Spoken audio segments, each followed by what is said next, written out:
Comenzamos un nuevo capítulo de Versión Completa Política y Salud por la pantalla de Canal C Argentina, como nos gusta decir siempre, desde Córdoba y para todo el país, que usted nos sintoniza a través de Flow en el 539, en Córdoba Capital, en nuestro Canal 7 en cable y por supuesto en todo el interior de la provincia, en más de 400 repetidoras, en donde nos permite ingresar a su hogar con todo lo que tenemos desde la pantalla de Canal C.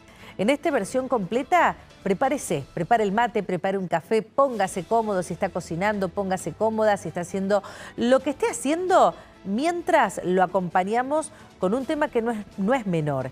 Y vamos a hablar desde el ámbito de la psicología, ¿no? A partir de esta ciencia, cómo entendemos varias de las situaciones que nos atraviesan en la vida cotidiana. Porque claro, si usted prende el noticiero que nos sintoniza al mediodía, cuando no estamos hablando de un hecho de violencia, estamos hablando quizás de un bullying que termina en un suicidio, estamos hablando de la salud mental de los argentinos, estamos hablando de lo que viene ocurriendo, ¿no? en otros contextos, cuando hablamos, por ejemplo, de toda la situación de Israel en la Franja de Gaza, de Palestina. Y a partir de allí estamos invadidos permanentemente de situaciones que nos llevan a pensar, a repensar y a reflexionar, y muchas de ellas nos terminan afectando. Por eso, en esta oportunidad, quiero saludar ante todo a Daniel Friedman, que ya está aquí en piso, nuestro productor en el noticiero y por supuesto un amigo que es parte de este equipo de Canal C. Querido Daniel, placer de tenerte como siempre compartiendo este espacio. ¿Cómo estás vos? Buenas tardes. Buenas tardes, gracias Ale por la oportunidad, el gusto de poder charlar sobre estos temas que tienen que ver con la psicología, que tienen que ver con el pensamiento humano, con esta nueva era de cambios tecnológicos tan acelerados, tan conectados. Es bueno tratar este tipo de cuestiones, ¿no? Bueno, vamos a presentarla. Ella está vía Zoom, pero queremos charlar con ella y aprovecharla, por supuesto, porque es una psicóloga de referencia, muy convocada en los medios de comunicación, y hoy la tenemos para Córdoba desde Buenos Aires. La licenciada Anabela Cerventi, que es psicóloga, docente del Departamento de Psicología de UADE, por supuesto también una universidad muy prestigiosa. Gracias por atendernos. Alejandra es mi nombre, Daniel Friedman también está aquí para poder conversar. ¿Cómo estás? La voy a tutear, puede ser, ¿no? Sí, claro, soy Ana, por supuesto. Sí, Ahí sí, está, sí, Ana, claro. como mi hija, la vamos a resumir. Bueno, Excelente. recién hacía la introducción, ¿no? En un mundo donde, en una sensación, en un contexto permanente de tristeza, de agotamiento, de desafíos, ¿cómo se plantea la psicología, más allá que dicen que somos los que más nos psicoanalizamos permanentemente? Yo soy mamá de dos pequeños y también, ¿no? Cuestionar esto, la crianza. Le dije a Daniel, le digo, esto termina siendo un consultorio, pero si Me te encanta, un parece, consultorio abierto, me encanta, consultorio sí. abierto. Si te parece, quiero arrancar por el tema de la salud mental de los argentinos. ¿Cuál es la Bien. visión que tenés como profesional y la que compartís con tus colegas? ¿A dónde estamos parados desde el hecho del mirarnos y de la diaria que nos toca? Mira, estamos parados en una situación compleja, ¿sí? En principio, la salud mental lamentablemente contó con mucho prejuicio, con mucho estereotipo a lo largo de los años y todavía mucho de eso se sostiene, lo cual hace que la gente llegue muy tarde tal vez a un dispositivo de atención. Eso no nos ayuda, por supuesto, en general como sociedad, porque cuando una persona está ansiosa, está depresiva, está en crisis, afecta, por supuesto, a todo el entorno, Claro. ¿no? Entonces, por ejemplo, yo en mi caso soy profesora universitaria, no es lo mismo que los chicos estén contentos al ir a estudiar, que tengan una situación cómoda para poder hacerlo, que puedan concentrarse, dormir bien, prestar atención, que si uno va a un aula y hay un montón de ansiógenos, un montón de estrés, chicos que no duermen bien, que no se alimentan correctamente, que tienen problemas en la casa, bien, no es lo mismo, por supuesto que afecta absolutamente a todo el entorno. Nuestra sociedad es una sociedad ansiógena, es una sociedad estresante, es una sociedad traumatizante con todo lo que eso significa, bien. Los números del Observatorio de Salud Mental de la UCA que publicaron hace muy poco tiempo y además los de la Organización Mundial de la Salud nos dan como resultado que estamos en una pandemia sobre todo de depresión y ansiedad, ¿no? Esto relacionado a un montón de otros problemas, sobre todo en chicos muy chiquitos que llaman mucho la atención. Vos pensás que en nuestro país hoy en la población de entre 10 y 19 años de edad el suicidio es la segunda causa de muerte, por ejemplo. Terrible, terrible, Ujú. terrible. ¿Y qué estamos haciendo? A ver, padres, educadores, te sumamos, Dani, a esta charla. ¿qué estamos haciendo, no? ¿Cómo nos involucramos? ¿De qué manera? Ese diálogo con los niños. Mi pequeña tiene 8 años. Una de las cosas que yo siempre cuento es que elijo llevarla y traerla al colegio para saber, ¿no? Para saber qué hizo, qué no hizo. ¿Estamos actuando bien? ¿Qué está fallando? ¿Qué está faltando? Sí, estás haciendo perfecto en acompañarla y ahí te sumo esta importancia de hacer preguntas abiertas con los chicos, no preguntarles cosas para que ellos contesten sí, Sí, no. no, bien o mal, ¿no? ¿Cómo te fue? Bien. ¿Te divertiste? Sí. ¿Jugaste? Sí. ¿Comiste? No. ¿Sí? No, sino Ujú. hacer preguntas del tipo, ¿qué fue lo que más te gustó hoy del día? ¿Y con quién lo hiciste? ¿Quiénes más estaban? ¿Y por qué tal no vino a la escuela? ¿No? Ah, Hagamos sí. preguntas abiertas para que ellos puedan dialogar y empezar a conocer más el mundo interno de ellos y el mundo emocional. ¿Bien? Claro. Eso es fundamental. Sería genial que en esta sociedad las escuelas pudieran ser un punto de encuentro de las familias, porque la Ujú. escuela justamente es una comunidad, es la comunidad educativa y podría ser un buen lugar para armar conversatorios, charlas entre los padres que puedan intercambiar estrategias, cosas que les llaman la atención, invitar cada tanto a algún profesional de salud que pueda dar respuesta a algunas preocupaciones, por ejemplo. Ese sería un gran punto de encuentro, por ¿Ves ejemplo. mucho en el consultorio esto de la escuela como depósito de chicos y de pronto la familia quizás no se involucra en esta relación comunidad educativa, familia, ¿no? Como para poder integrar y acompañar. Nuestros hijos pasan muchas horas y es allí en donde yo digo, Absolutamente. hay un hueco, hay algo que no lo puedo describir, pero quizás vos me podés ayudar como experta. Sí, eso se ve mucho. Yo no hago juicios de valor sobre eso porque, como te decía Bien. antes, estamos en una sociedad que es muy ansiógena y Ujú. traumatizante. Y si Bien. vos tenés padres que tienen que ir ambos a 2 o 3 trabajos, tomarse 2 o 3 medios de transporte, estar contando el dinero de una manera preocupante y encima llegar a la casa y ocuparse de los hijos, de sus tareas y demás, más allá que uno pueda entender que son su responsabilidad, pero Sí, también el tiempo cambia, ¿no? Y el momento en el que uno planifica la familia no es el mismo que 8 o 10 años después cuando los chicos van creciendo, ¿no? Entonces, claro. en esto hay que poner mucha conciencia, dejar los juicios de valor de lado y trabajar caso por caso con la realidad de cada familia, ¿bien? Bien. Por otro lado, sí, esto es sumamente importante, hacer mucha educación de cómo es el acceso a la salud mental. Vos hace un ratito decías, somos el país más psicoanalizado, por ejemplo, ¿no? Sí, Y por ahí las personas no conocen en general esta diferencia. Mira, la psicología es una ciencia, que es lo que nosotros vamos a estudiar a la universidad, ¿sí? sí. Pero la psicoterapia es otra cosa, es una práctica con propósito. Para hacer psicoterapia uno tiene que ser psicólogo, ¿sí? Para ser psicoanalista uno tiene que tener una profesión en salud. Puede ser médico o puede ser psicólogo. Sí, Pero hay muchos psicólogos que no ven un paciente en toda su vida porque no se dedican a la clínica. Bien. mira, Y ahí está. además, en términos, claro, y en términos de psicoterapia, por ejemplo, hay casi 500 psicoterapias oficiales en el mundo. Todas trabajan de manera distinta. Y esto es importante que la gente lo sepa, porque tal vez va a un psicólogo clínico con el cual no se termina de sentir cómodo o no percibe que ese abordaje sea el correcto o adecuado para lo que le está pasando. Y tienen que saber que hay múltiples maneras de trabajar para seguir buscando. Así como Ujú. cuando no te gusta cómo te atiende un odontólogo y vas y buscas Sí. 7, 8 hasta que Mm. encontrás el adecuado, lo mismo debería suceder con los dispositivos de salud. Qué Ana, sensación. ¿entendés que salimos de la pandemia del COVID-19 y entramos en otra pandemia de la salud mental que se terminó como exteriorizando mucho más los problemas de salud mental que tiene nuestro país? Sí, lamentablemente sí. De hecho, la Organización Mundial de la Salud ya venía advirtiendo mucho antes de la pandemia que se esperaba para 2030 una epidemia, decían en Sí. ese momento, de depresión y ansiedad por cómo venía funcionando el mundo.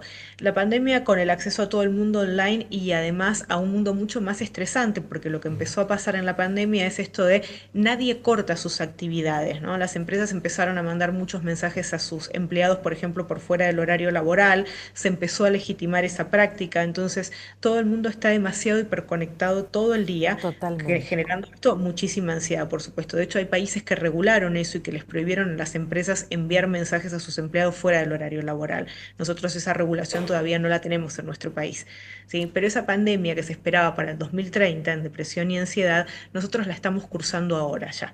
En muchos países del mundo es actual.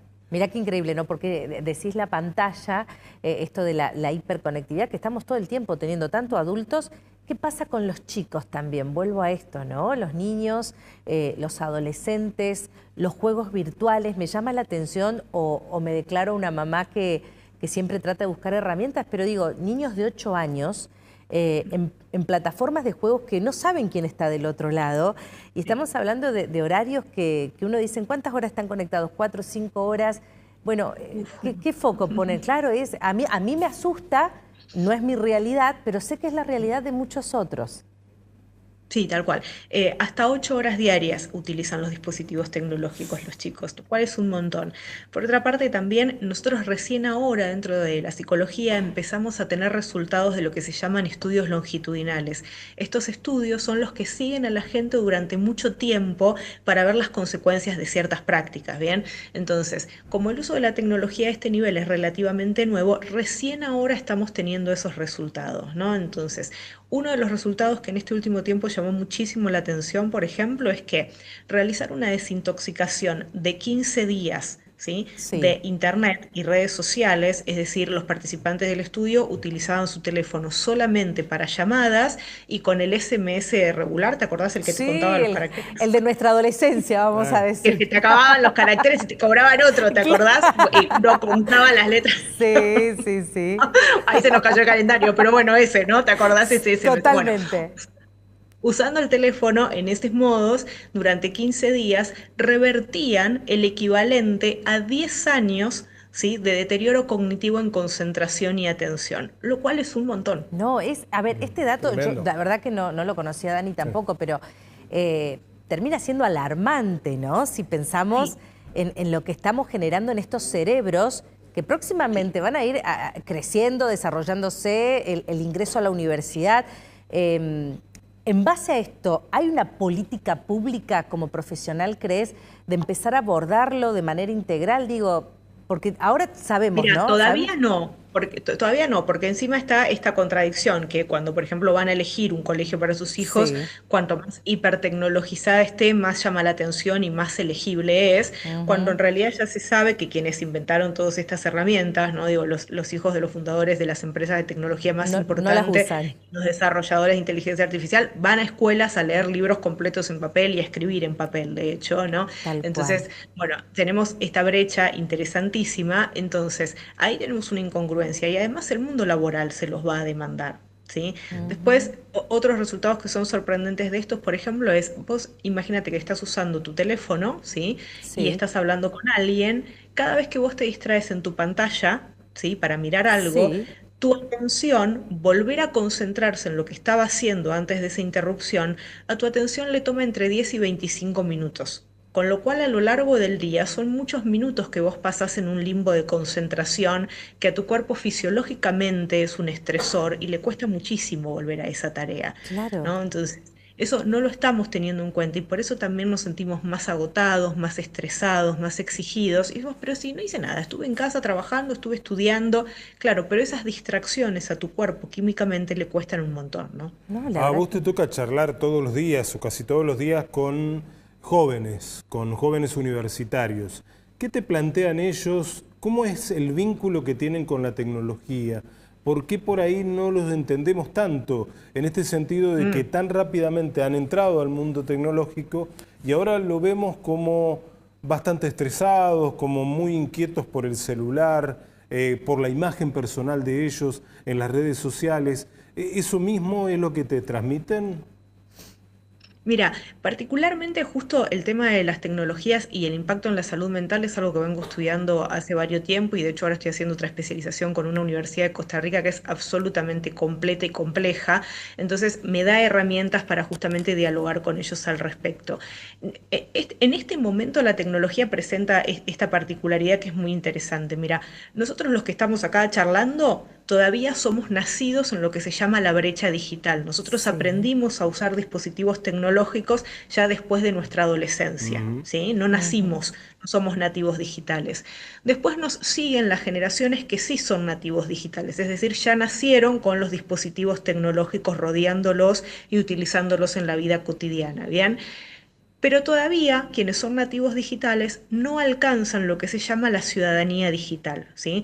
La ciudadanía digital implica conocer un marco moral, un marco ético para el uso de las tecnologías, ¿sí? Sí. Por primera vez en la historia, somos los adultos los que no podemos transmitir ese marco ético, porque ni siquiera somos nativos digitales, mucho menos ciudadanos digitales.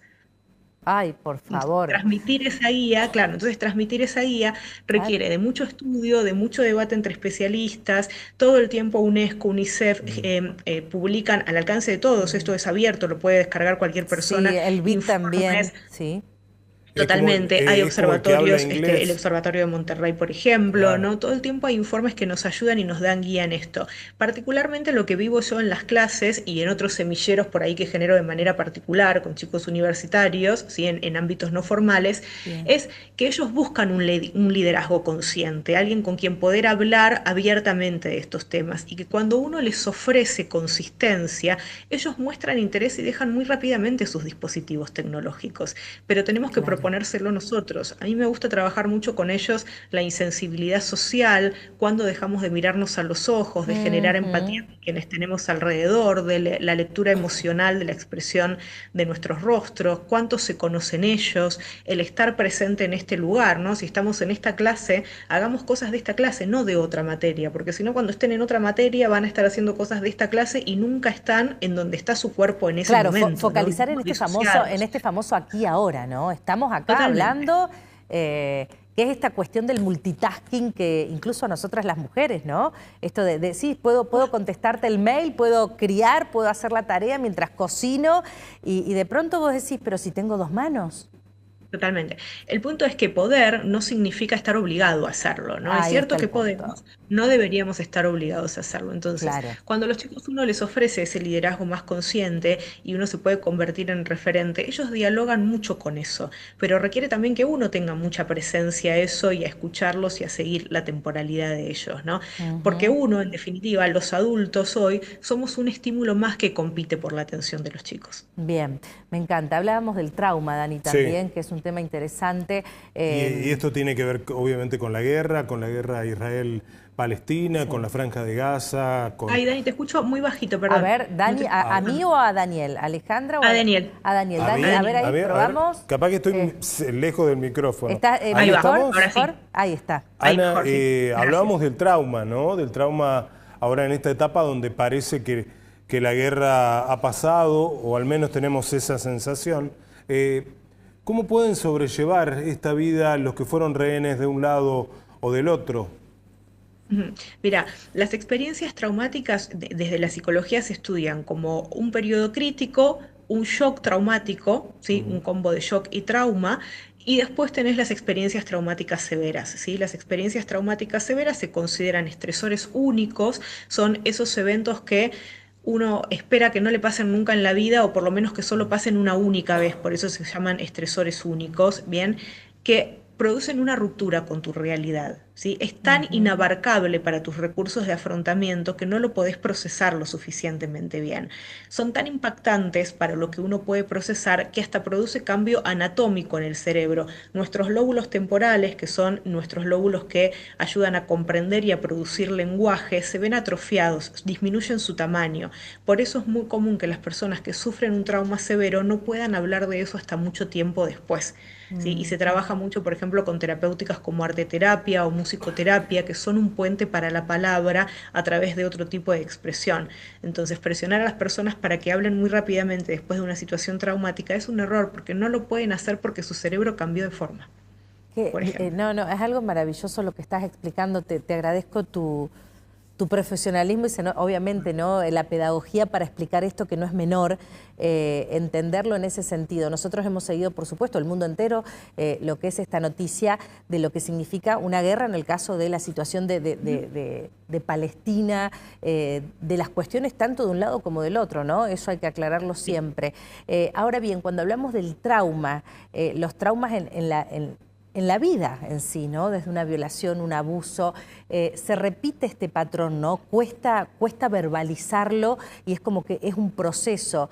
En ese proceso que vos marcás, ¿cuánto es el tiempo generalmente y qué puede hacer el entorno para acompañar a esa persona que está pasando por un trauma, sea el que sea? Bien.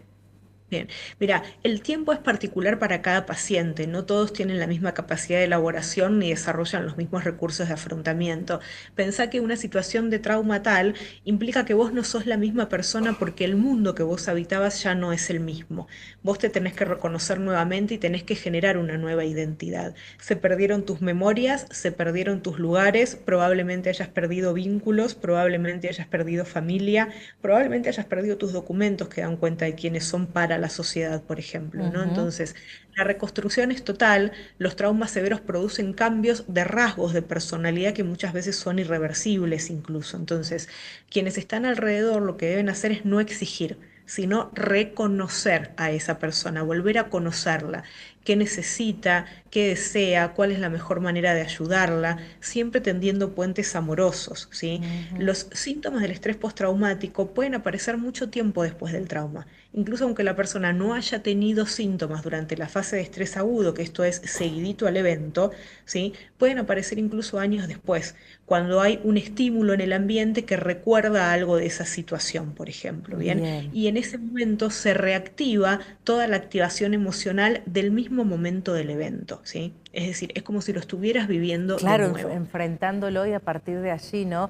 Ujú, Mientras te escucho estoy pensando en estas situaciones que decimos de trauma desde las infancias, adolescentes. em, ujú. en ese aspecto y trazando en tu experiencia, em, ¿cuál es el principal trauma? Quizás si uno podría ponerlo en una escala para los argentinos, ¿no? Para la situación de, pienso aquí en Córdoba tuvimos un doble femicidio hace Ujú. 10 días, estarás al tanto por las noticias, tomó trascendencia nacional y a partir de allí, ¿cuántos niños que quedan solos, sin mamá, Sí. sin papá? ¿Es uno de los traumas más vistos en este contexto o no? No conozco estadísticas, por eso te pregunto. Mira, en términos de trauma severo acá en nuestro país, lo que tenemos son los cataclismos naturales inesperados, por ejemplo, las inundaciones, Ahí ¿sí? está, Esos mirá. son los traumas más severos que tenemos, donde se pierde absolutamente lo cotidiano, la vida, los recuerdos familiares, las mascotas, tenemos que reconstruir de cero, ¿sí? Ujú. Las otras son experiencias traumáticas, pero no al nivel de una guerra y no al nivel de una inundación.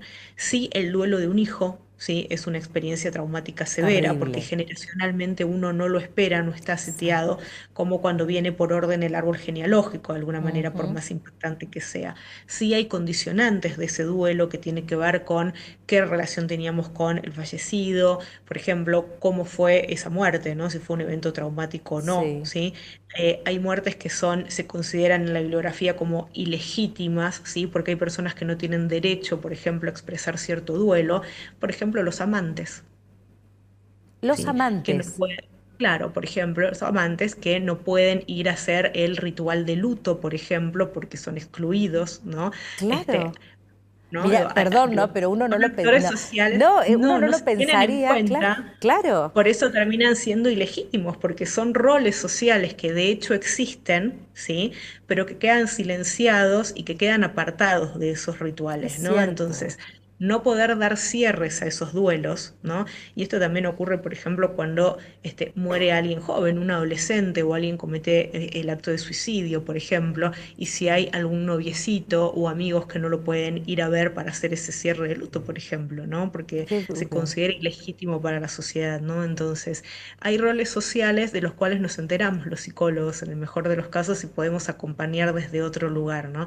Pero como te decía al principio de la charla, todavía socialmente corremos con mucho prejuicio, ¿no? Y muchos Mm. estereotipos. Sí, sí, Entonces, y yo me así declaro, como... ¿no? Uno termina de alguna manera, todos tenemos prejuicios, Ujú. tratando de manejarlos, pero creo que estamos inmersos permanentemente en esto. Te das cuenta en el momento que alguien te lo Sí, hace ver o en una charla como estas. Dani, no sé si queda algo, bueno, preguntas quedan un montón. Yo Sí, creo, Ana, te vamos a invitar a Córdoba, tenés que venir. cuando quieras, me Has encantaría. venido, Mira, ahora sí he estado en Córdoba, me encanta además. Ahora el 1 de noviembre sí, empieza a salir una colección mía de libros que se llama la colección Psicotips para sanar. El primero que sale es sobre autoestima, que son cuadernos de trabajo. Así bien, que algo vamos a hacer de ronda ahí para la presentación de por los libros y para que la supuesto. gente pueda tener herramientas en su casa también para pensar si trabajar trabajar distinto. El 1 de noviembre se va a poder adquirir. El 1 de noviembre en todas las librerías. Perfecto, sí, perfecto. Ya lo vamos anticipando y lo vamos a ir preparando. Me parece algo muy, muy interesante para poder acompañarlo. Dani. Ana, por último, ¿consideras que en materia de las enfermedades mentales hay un tratamiento distinto desde la sociedad, desde los estados? Un poco Ale lo tocaba el tema. Me encantaría. Digamos, sí. la locura en sí, cómo eran tratados, cómo se trataba y cómo se trata ahora. ¿Cambió en algo? Mirá, cambió en algo, sí, por supuesto, porque aquel paradigma de la nave de los locos, ¿no? Donde a los Sí. anormales estadísticamente se los enviaba al medio del mar en un barco a su suerte, ¿no? Digo, Sí. la figura de las naves de los locos existía, de hecho, ¿no? A los pabellones separados, ¿no? Y demás. Hasta ahora, la verdad es que sí que cambió mucho, pero falta muchísimo por hacer. Los Sí. sistemas de salud están colapsados, todavía hay muchísimo prejuicio social, incluso familiar, para quien pide ayuda y para quien tiene que, por ejemplo, acceder a una medicación del ámbito de la psiquiatría, ¿no? Cuando en realidad una medicación está para sumar calidad de vida y no para quitarla, y ha avanzado mucho la tecnología farmacológica en eso, ¿no? Entonces todavía está este paradigma de, bueno, pero vos medicate o vos que estás medicada, como si fuera algo malo, ¿no? Y en realidad Sí. es alguien que accede a Claro. un tratamiento, por Y ejemplo, ¿no? también la falta de cuidado del Estado, la protección, la traba, el bloqueo que significan muchas obras sociales a la hora de atender a Totalmente. pacientes. Necesitamos discutir la ley de salud mental nuevamente porque hay casos que no se tienen en cuenta y que son muy difíciles para la sociedad, ¿sí? Por ejemplo, el caso de la psicosis, donde las familias se ven desbordadas para acompañar ese tipo de casos. Yo te decía al principio de la charla que en la población entre 10 y 19 años el suicidio es la segunda causa de muerte, por Sí. ejemplo, es la segunda en mujeres y la primera en varones, porque todavía los varones no encuentran espacios en los que poder mostrarse vulnerables y hablar de lo que les pasa. Entonces, donde no hay lugar para alojar la palabra, existe este pasaje al acto, ¿no? Entonces, eso te da cuenta, esas estadísticas te da cuenta que todavía queda muchísimo por hacer. Anabela Serventi, el 1 de noviembre ya en todas las librerías del país, este primer cuaderno de una serie que vas a lanzar desde tu experiencia y tu mirada desde la psicología. Agradecerte, por supuesto, esta charla y van llegando preguntas y nos surgen muchas más, que no sea la única vez que podamos hablar, tenerte aquí en Córdoba y bueno, y a seguir de cerca, ¿no? No subestimar todo esto que nos estás planteando. Me has dejado muchos disparadores, lo confieso. Una entrevista... Anotalos todos, no pierdas ninguno, todos. Que volvemos a hablar cuando quieras y Perfecto. retomamos y atendemos a lo que la gente necesite sin problema. Lo valoro inmensamente porque realmente has dejado muchos disparadores, pero aparte la explicación, digo, y el poder llegar y traspasar la pantalla. Así que desde Córdoba, que somos de dar muy fuertes abrazos, te mando un abrazo gigante. Te esperamos pronto y bueno, vamos a charlar el próximo 1 de noviembre, ya cuando sea el primer lanzamiento de este cuaderno, y felicitaciones. Un lujo tenerte en nuestro programa. Gracias. Muchísimas gracias, chicos, que estén muy bien y seguimos en contacto. Gracias, claro que sí. Un gran abrazo. Bueno, Dani, excelente, o sea, Sí. me quedo con esta sensación de, como les decía, usted en su casa también, ¿no? Muchos disparadores que ha planteado nuestra psicóloga, que habla con muchos medios, Anabela, una generosa total, y que a partir de allí usted también puede escribirnos y proponer distintos temas. Dani, ¿alguna conclusión final?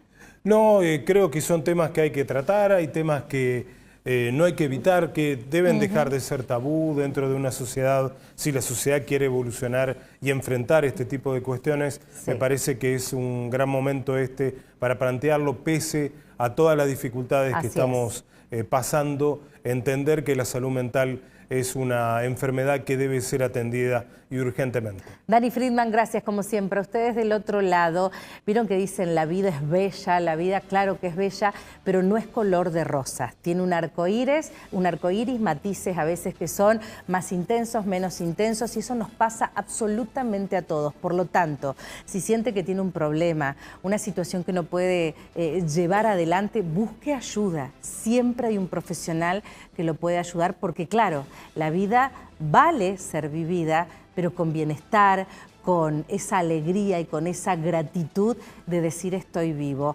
pese a muchas tristezas, le reitero, y a muchas situaciones que cada uno enfrenta. Esperamos desde aquí siempre acompañarlos. Gracias. Esto ha sido Versión Completa Política y Salud por la pantalla de Canal C Argentina. Hasta nuestro próximo programa.